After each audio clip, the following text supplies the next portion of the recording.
What's up guys, edrone here, and today we're going to be installing our new Farvew antennas for our Eachine VRD2s and comparing the difference between the stock antennas and these. Stay tuned.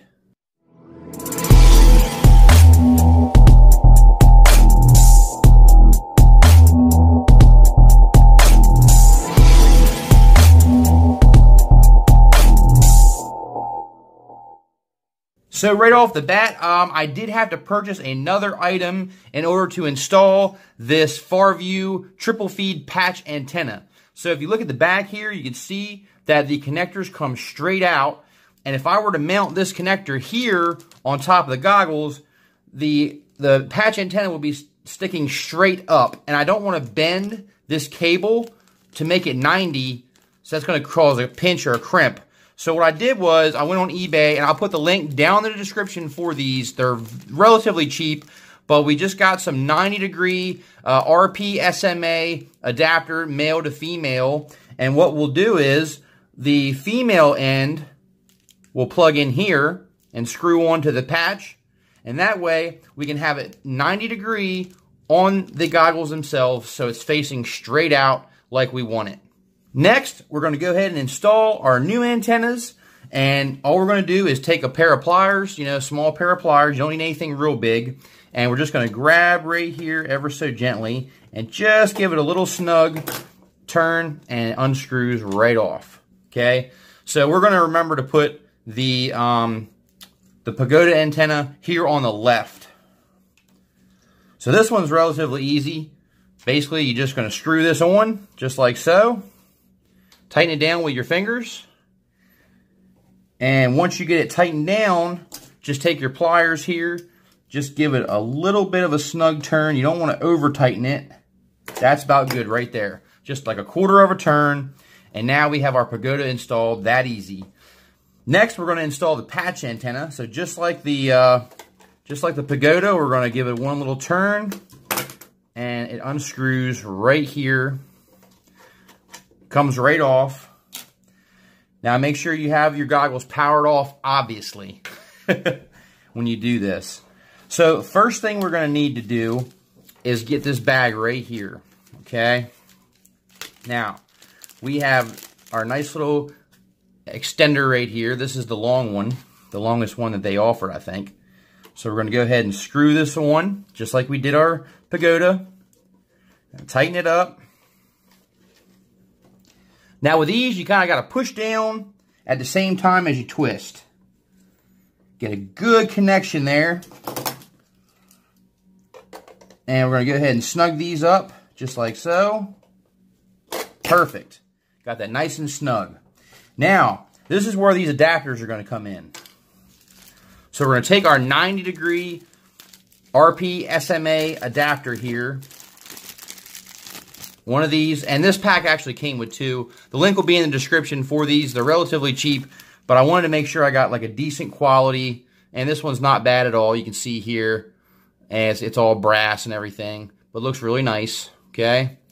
So what you're going to do is you're going to go ahead and screw on this male piece right here. Go ahead and tighten that up. That's nice and tight now.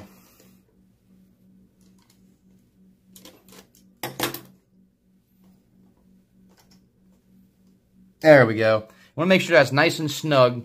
Just use your fingers. Now, this patch antenna actually has the option to do left-hand circular polarized or right-hand circular polarized. Okay? We're going to use the right-hand circular polarized. And because we are using the right-hand circular polarized, they give us a piece right here that's actually going to block off whatever adapter we're not using. So we're not going to use the left-hand circular polarized. So we're going to put this adapter to cover that up. As you can see, it's basically just a regular little plug here, and it's just going to plug off this other side of this triple feed patch, okay? So we're not going to use the left-hand circular polarized. So we're just going to screw this on, just snug tight. You don't need to over tighten it. Just use your hand, get it till it's tight, and that's good. Now we're ready to screw on the proper polarization, which is right-hand circular polarized. Now, my pagoda here is also right-hand circular polarized.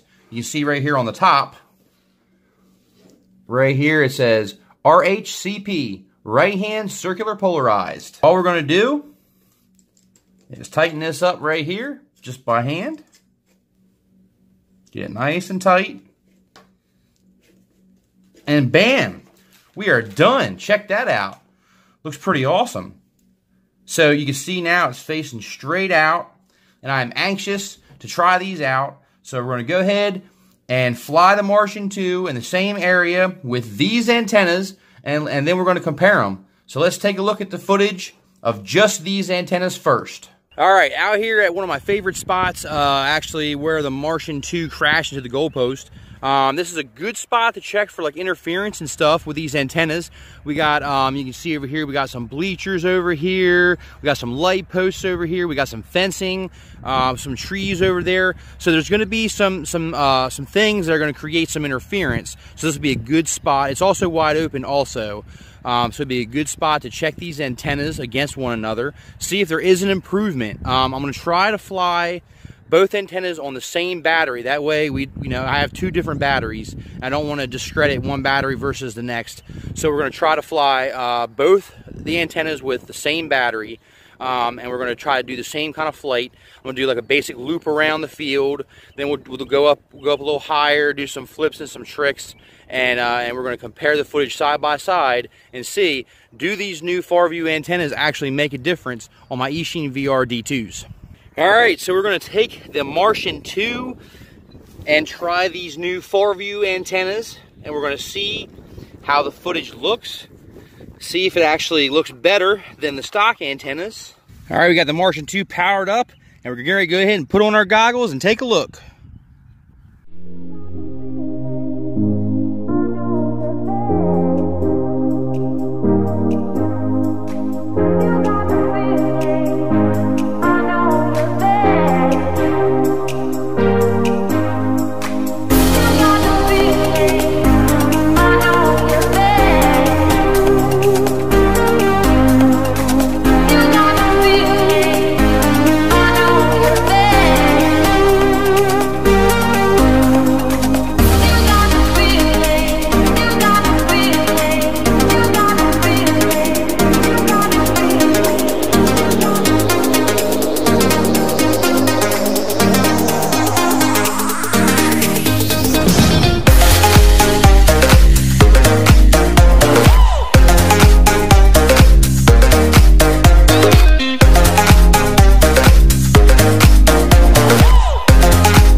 Alright, so had our second crash.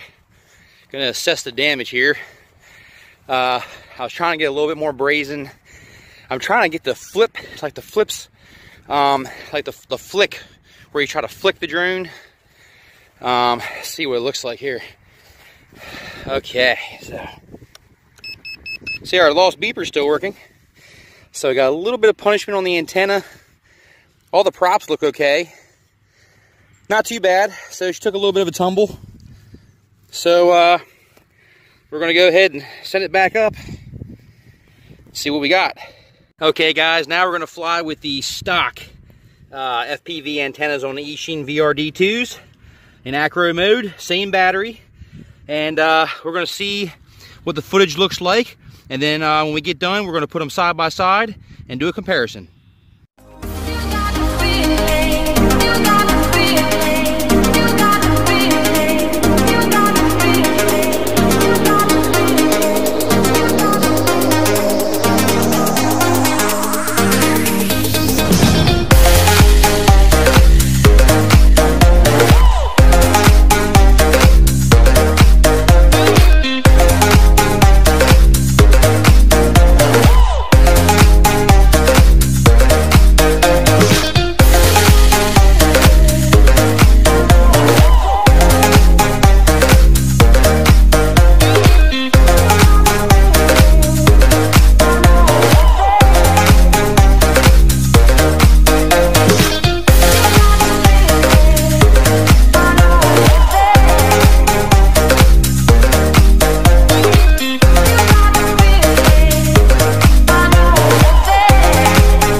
Well, guys, as you can see from the footage, wow, what a difference.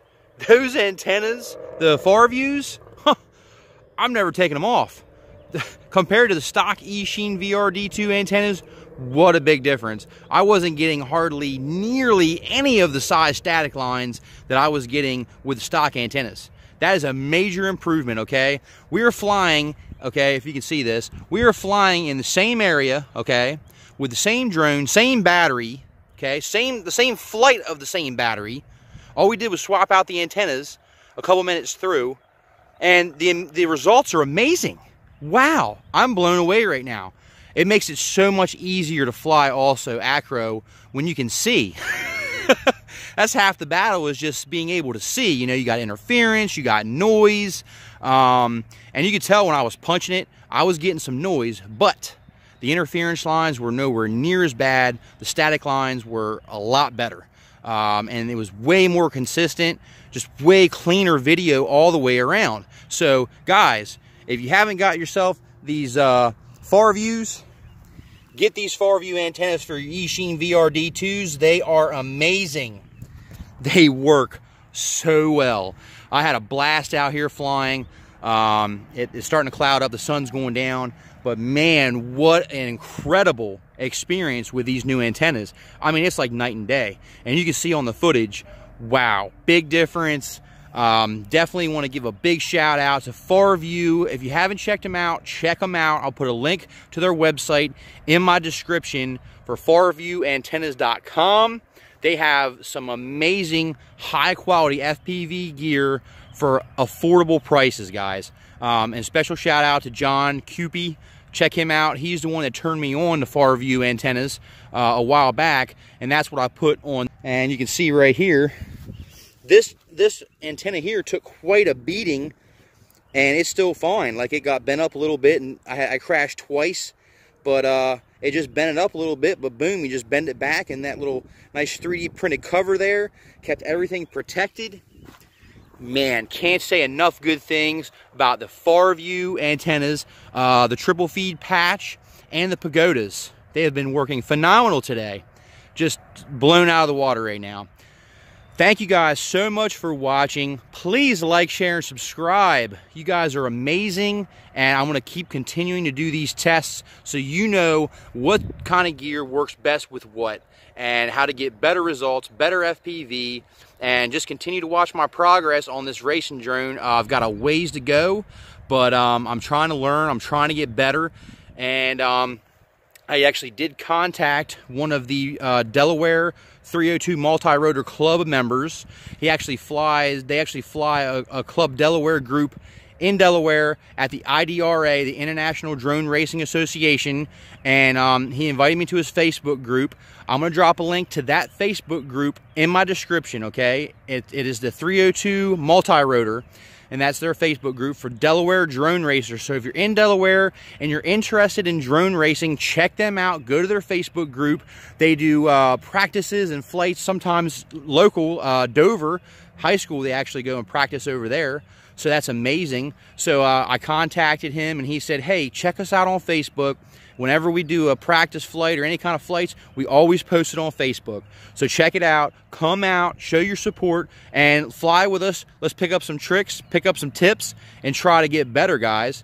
Thank you so much for watching. Edrone, out.